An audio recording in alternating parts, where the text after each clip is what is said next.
Sorry, my Zoom was interrupted, so I'm just gonna make section number 2. The fish were just too fast. He had been so sure, so absolutely certain that it would work the night before. Sitting by the fire, he had taken the willow and carefully peeled the bark until he had a straight staff about 6 feet long and just under an inch thick at the base, the thickest end. Then, propping the hatchet in a crack in the rock wall, he had pulled the head of his spear against it, carving a thin piece off each time until the thick end tapered down to a needle point. Still not satisfied, he could not imagine hitting one of the fish with a single point. He carefully used the hatchet to split the point up the middle for 8 or 10 inches and jammed a piece of wood up into the split to make a 2-pronged spear with the points about 2 inches apart. It was crude, but it looked effective and seemed to have good balance when he stood outside the shelter and hefted the spear. He had worked on the fish spear until it had become more than just a tool. He'd spent hours and hours on it, and now it didn't work. He moved into the shallows and stood, and the fish came to him. Just as before, they swarmed around his legs, some of them almost 6 inches long, but no matter how he tried, they were too fast. At first he tried throwing it, but that had no chance. As soon as he brought his arm back, well before he threw, the movement frightened them. Next he tried lunging at them, having the spear ready just above the water and thrusting with it. Finally, he actually put the spear in the water and waited until the fish were right in front of it, but still somehow he telegraphed his motion before he thrust, and they saw it and flashed away. He needed something to spring the spear forward, some way to make it move faster than the fish, some motive force, a string that snapped, or a bow and arrow, a thin arrow, long, with the point in the water and the bow pulled back so that all he had to do was release the arrow. Yes, that was it. He had to invent the bow and arrow. He almost laughed as he moved out of the water and put his shoes on. The morning sun was getting hot, and he took his shirt off. Maybe that was how it really happened, way back when. Some primitive man tried to spear fish, and it didn't work, and he invented the bow and arrow. Maybe it was always that way. Discoveries happened because they needed to happen. He had not eaten anything yet this morning, so he took a moment to dig up the eggs and eat one. Then he reburied them, banked the fire with a couple of thicker pieces of wood, settled the hatchet on his belt, and took the spear in his right hand and set off up to the lake to find wood to make a bow. He went without a shirt, but something about the wood smoke smell on him kept the insects from bothering him as he walked to the berry patch. The raspberries were starting to become overripe, just in 2 days, and he would have to pick as many as possible after he found the wood, but he did take a little time now to pick a few and eat them. They were full and sweet, and when he picked one, 2 others would fall off the limbs into the grass, and soon his hands and cheeks were covered with red berry juice, and he was full. That surprised him, being full. He hadn't thought he would ever be full again, knew only the hunger, and here he was, full. 1 turtle egg and a few handfuls of berries, and he felt full. He looked down at his stomach and saw that it was still caved in, did not bulge out as it would have with 2 hamburgers and a freezy slush. It must have shrunk, and there was still hunger there, but not like it was, not tearing at him.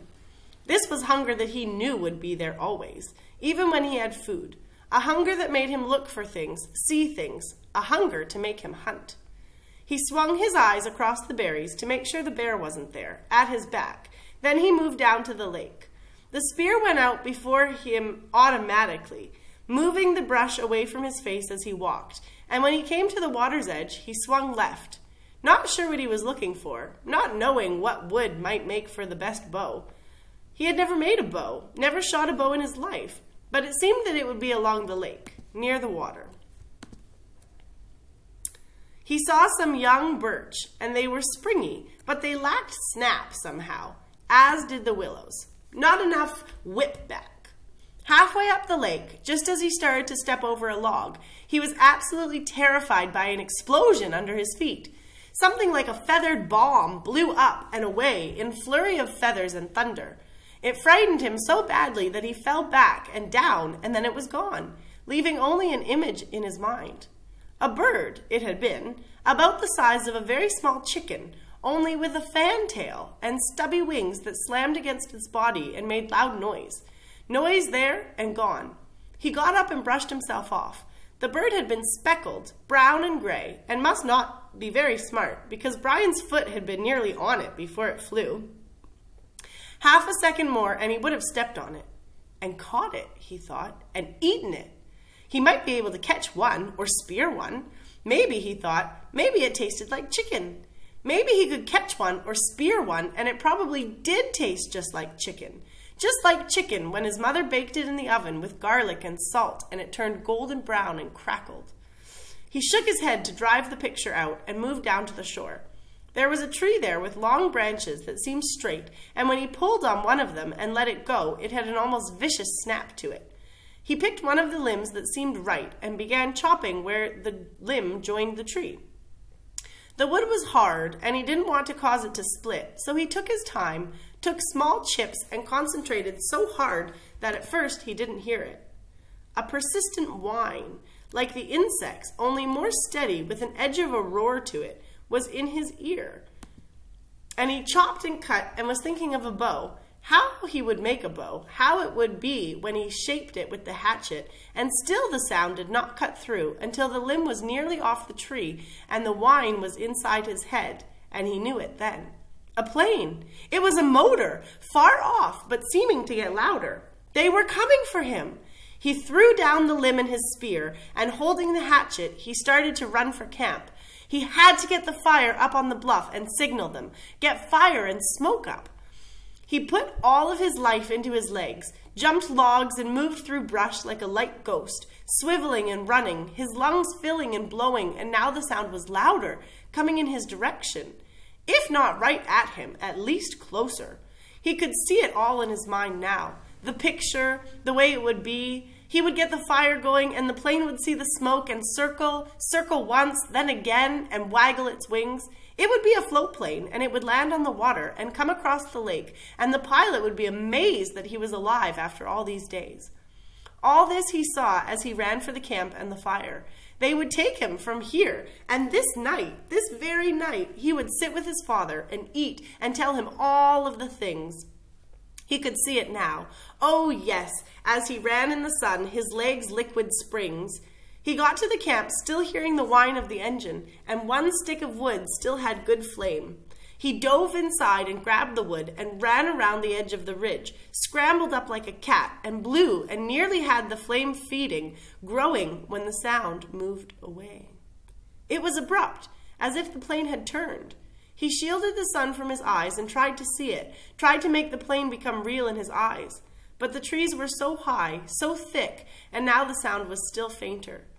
He kneeled again to the flames and blew and added grass and chips, and the flames fed and grew, and in moments he had a bonfire as high as his head, but the sound was gone now. Look back, he thought, look back and see the smoke now, and turn, please turn. Look back, he whispered, feeling all the pictures fade, seeing his father's face fade like the sound, like lost dreams, like an end to hope. Oh, turn now and come back. Look back and see the smoke and turn for me. But it kept moving away until he could not hear it even in his imagination, in his soul. Gone.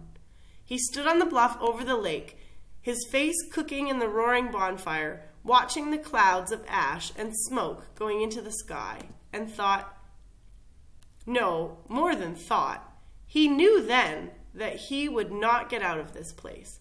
Not now. Not ever. That had been a search plane. He was sure of it. That must have been them, and they had come as far off to the side of the plane as they thought they would ever come, and then turned back. They did not see his smoke, did not hear the cry from his mind. They would not return. He would never leave now, never get out of here. He went down to his knees and felt the tears start, cutting through the smoke and ash on his face, silently falling onto the sand. I believe that's the end of chapter 12. It kind of looks like I chopped off one little page, so I'll go check, but this is basically the end of chapter 12. These are the important things that happen. Okay, so good luck with your vocabulary, and I'll see you, whoopsie, I'll see you later today.